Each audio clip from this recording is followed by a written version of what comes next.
പിന്നെ അറബി ഭാഷയിൽ നമ്മൾ ഈ പറയുന്ന ഈ പഴയ രീതിയിലുള്ള പഠനം മാത്രം പോലെ പുതിയ പുതിയ അറബി പദങ്ങൾ കണ്ടെത്തുകയും ശേഖരിക്കുകയും പഠിക്കുകയും അതോടൊപ്പം അത് സംസാര ഭാഷയായിട്ട് പരിശീലിക്കുകയും വേണം.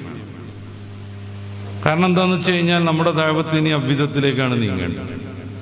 വിവിധങ്ങളായ ഗ്രന്ഥങ്ങൾ ആധുനിക കാലത്ത് പുതിയ പുതിയ വിഷയങ്ങളുമായിട്ട് ബന്ധപ്പെട്ട് ഇറങ്ങുന്നുണ്ട്. അത് പഠിക്കണം, മനസ്സിലാക്കണം എന്നുണ്ടെങ്കിൽ പുതിയ ശൈലിയുള്ള ഭാഷാ പരിജ്ഞാനം നമുക്ക് ആവശ്യമാണ്.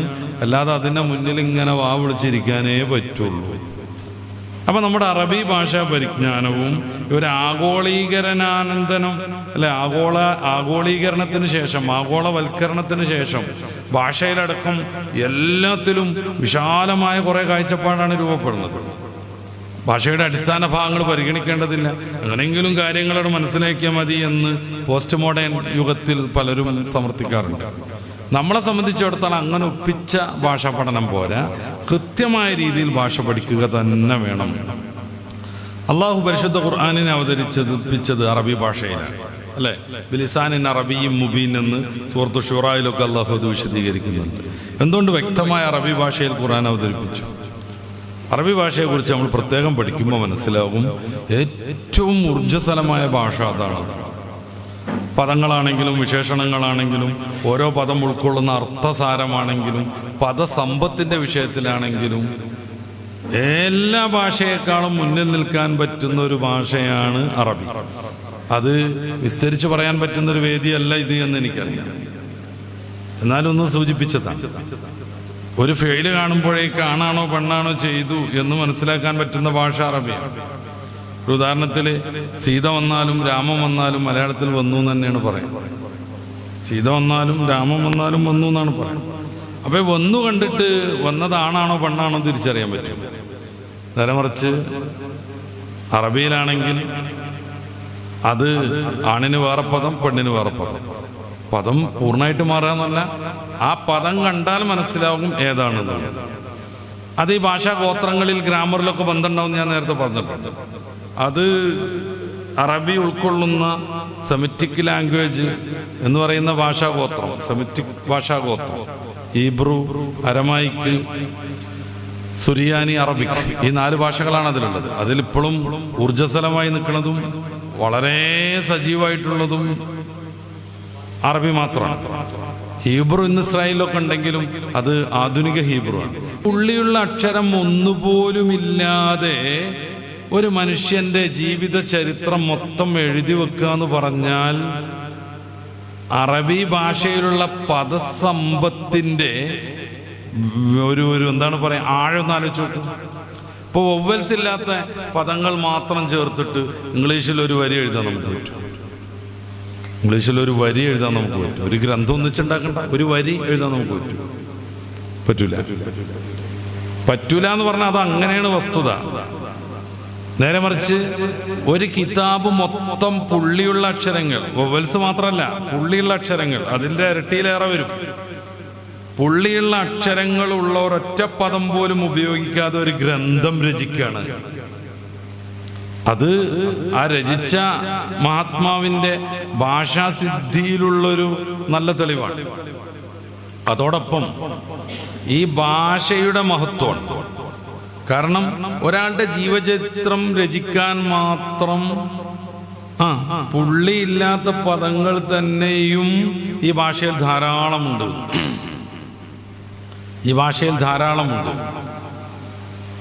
പര്യായ പദങ്ങളെ കുറിച്ച് പഠിച്ചാൽ ഇത്രമേൽ പര്യായ പദമുള്ള വേറൊരു ഭാഷ ഉണ്ടാവില്ല.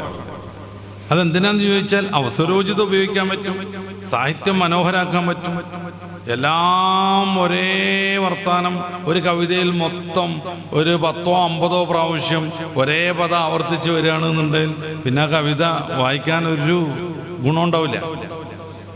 അപ്പൊ അവിടൊക്കെ വ്യത്യസ്തങ്ങളായ പദങ്ങൾ ഉപയോഗിക്കണം. അറബി ഭാഷയിൽ ഈ ഒട്ടകം എന്നതിനെ കുറിക്കാൻ എത്ര പദങ്ങളുണ്ട്. ഇതിന്റെ നേരെ ഓപ്പോസിറ്റ്, ഒരു പദത്തിന് വ്യത്യസ്തങ്ങളായ അർത്ഥങ്ങൾ. അതുകൊണ്ടാണ് റസൂലുള്ളാഹി സ്വല്ലല്ലാഹു അലൈഹി വസല്ലം തങ്ങളുടെ ഒരു പദത്തിനൊക്കെ വിശദീകരിച്ച് ഗ്രന്ഥങ്ങൾ രചിച്ചാലും തീരാത്ത അർത്ഥസാരം ഉണ്ടാവുന്നത്. മസ്അല ലാ ളററ വലാ ളിറാർ. റസൂലുള്ളാഹി സ്വല്ലല്ലാഹു അലൈഹി വസല്ലം തങ്ങളുടെ ഒരു ഹദീസിന്റെ ചെറിയൊരു പീസ്. ഇത് നമ്മുടെ അടിസ്ഥാന നിയമങ്ങൾ മുതൽ പിടിച്ച് ഫിഖ്ഹിന്റെ മസ്അല മുതൽ പിടിച്ച് കോടതി വ്യവഹാരങ്ങൾ വരെയുള്ള പല പല പല ഇതിലും ഈ ഒരൊറ്റ ഹദീസിന്റെ 2 പദങ്ങൾ തെളിവായി നിൽക്കുന്നു.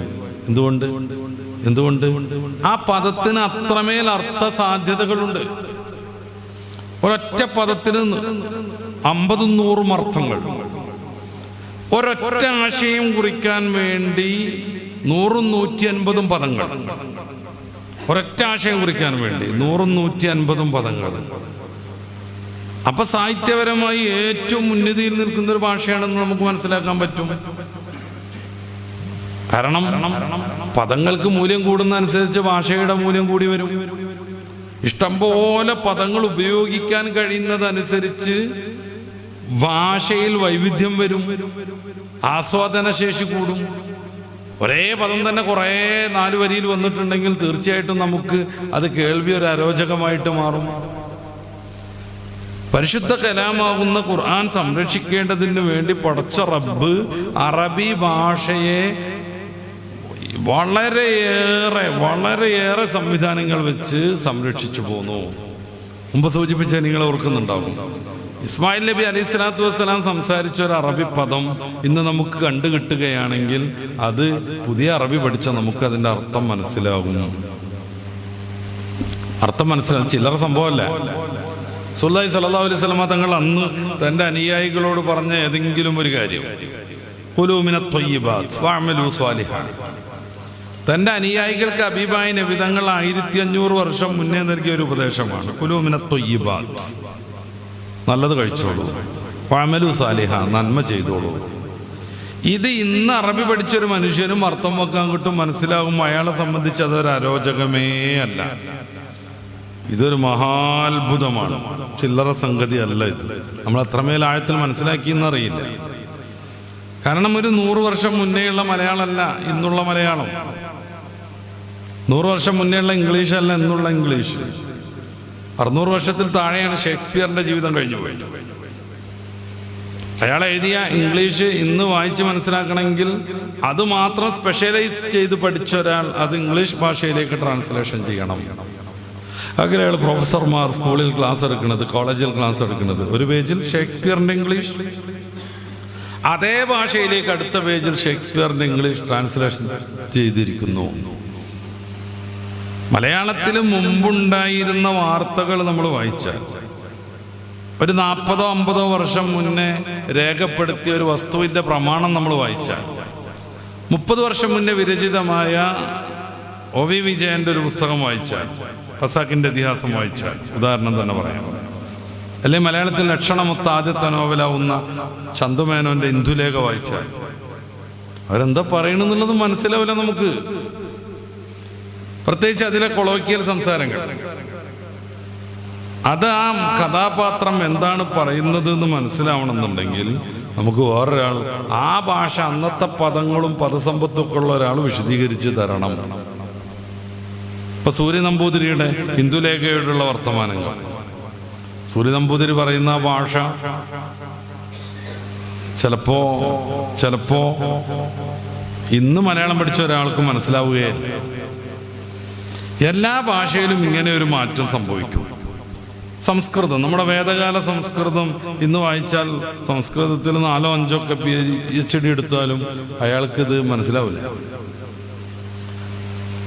അതായത് നമ്മുടെ വേദം പുരാണങ്ങളൊക്കെ രചിക്കപ്പെട്ട കാലത്തെ സംസ്കൃതം, അന്ന് സംസ്കൃതത്തിൽ പാലി പദങ്ങൾ ധാരാളം ഉണ്ടായിരുന്നു. പാലി അറിയാം, ശ്രീബുദ്ധനൊക്കെ സംസാരിച്ച ഭാഷ.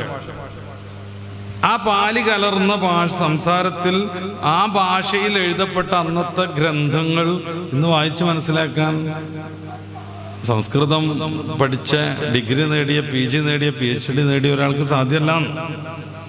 കാരണം ആ ഭാഷയിൽ അത്രമേൽ മാറ്റങ്ങളുണ്ട്. ഇവിടെയാണ് അറബിയെ അള്ളാഹു സംരക്ഷിക്കാൻ ഈ പരിശുദ്ധ ഖുർആനുമായി മുന്നിൽ നിന്ന്, ഞാൻ നേരത്തെ പറഞ്ഞു അറബി വ്യാപിക്കാനുള്ള കാരണം ഖുർആൻ പഠിക്കാൻ വേണ്ടിയായിരുന്നു. ഖുർആൻ ഉള്ളത് കൊണ്ട് അറബി ഭാഷ വളരെ വികസിതമായി ഇപ്പോഴും നിലനിൽക്കുന്നു.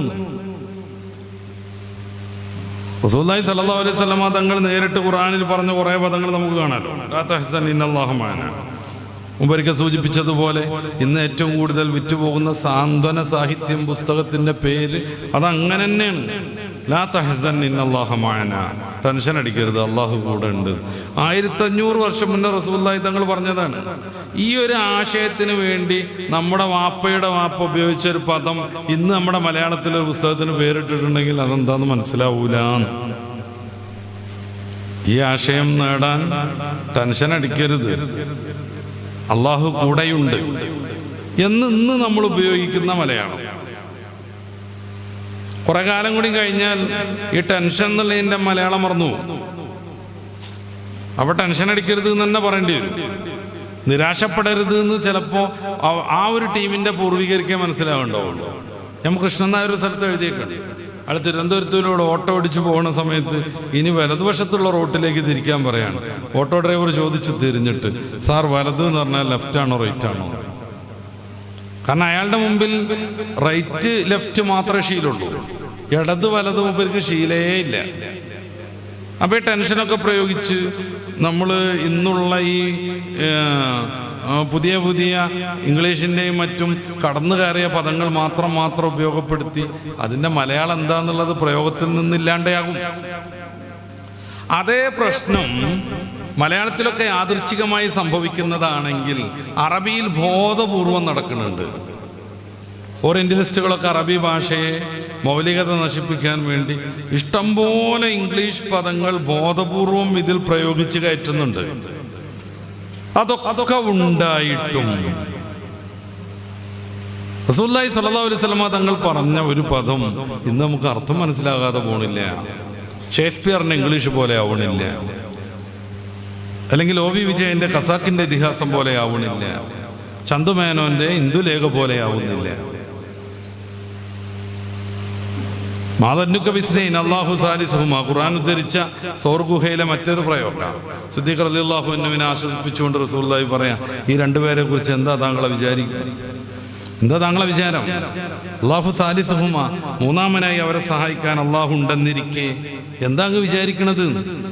ഇന്ന് അറബി പഠിച്ചു വന്നൊരു കുട്ടിയോട്, ഒരു യൂറോപ്യൻ ഖുർആൻ ഒന്നും പഠിക്കാതെ അറബി പഠിച്ചു വരികയാണ് ഇന്ത്യയിലേക്ക്, നമ്മുടെ കേരളത്തിലേക്ക്, നമ്മുടെ മർക്കസിലേക്ക്, കുമയിലേക്ക്. അപ്പൊ അയാളോട് മാ ലന്നുക ബിസ്നൈൻ, അല്ലാഹു സാലിസുഹുമാ എന്ന് പറഞ്ഞാൽ അയാൾ അന്തം വിട്ട് തിരിഞ്ഞളിക്കൂല. അയാൾക്കറിയാം മാ ലന്നുക ബിസ്നൈൻ, രണ്ടുപേരെ കുറിച്ച് നീ എന്ത് വിചാരിക്കും? അല്ലാഹു സാലിസുഹുമാ, അല്ലാഹു മൂന്നാമനായിരിക്കെ. ഇത് അറബി ഭാഷയെ സംരക്ഷിക്കാൻ അള്ളാഹു ഏർപ്പെടുത്തിയ വളരെ പ്രധാനപ്പെട്ട ഒരു സംവിധാനം. ആ അറബി ഭാഷയിൽ നിരവധിയായ ഗ്രന്ഥങ്ങളുണ്ടായി, കവിതകളുണ്ടായി, സാഹിത്യങ്ങളുണ്ടായി.